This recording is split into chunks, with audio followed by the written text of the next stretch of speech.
എൻ്റെ ശ്വാസകോശത്തിൻ്റെ ഒരു ഭാഗം നീക്കം ചെയ്യുന്ന ഒരു സർജറിക്ക് വേണ്ടി വെയിറ്റ് ചെയ്യുകയാണ്. സുഖമില്ലാത്ത 2 കുട്ടികൾ കൂടിയുണ്ട്.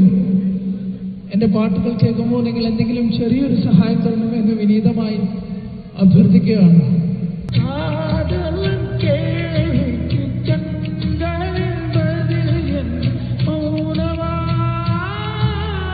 ചെറുപ്പം മുതലേ ഗാനമേളകളിൽ സജീവമായിരുന്നു സരിത്ത് കല്ലട. ഒരിക്കൽ പാടിക്കൊണ്ടിരുന്നപ്പോൾ വായിൽ രക്തം നിറഞ്ഞു. പരിശോധനകൾക്കൊടുവിൽ ശ്വാസകോശത്തിന്റെ അപ്പർ ലോബിൽ ഗുരുതരമായ രോഗബാധ കണ്ടെത്തി.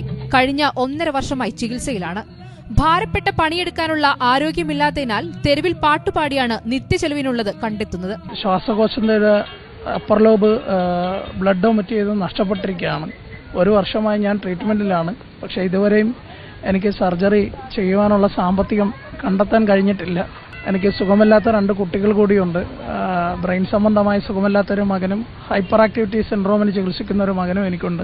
കൂടുതൽ നേരം പാട്ടുപാടിയാൽ രക്തം ഛർദ്ദിക്കും. തെരുവിൽ പാട്ടുപാടുമ്പോൾ ഭാര്യയും 3 മക്കളും എപ്പോഴും കൂടെയുണ്ടാകും. ഞങ്ങളെ ആരും സഹായിക്കാനില്ല. ഇപ്പൊ ഞങ്ങളുടെ അവസ്ഥ ഇതാണ്. വയ്യാത്ത പാടിയാണ് ഞങ്ങളിപ്പോ ചെലവ്. ആളിന് ആഴ്ച 3600 മരുന്ന് വേണം.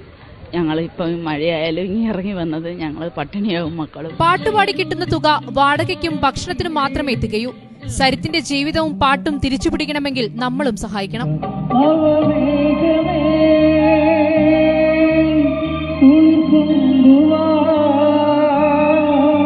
മനോരമ ന്യൂസ്, കൊച്ചി.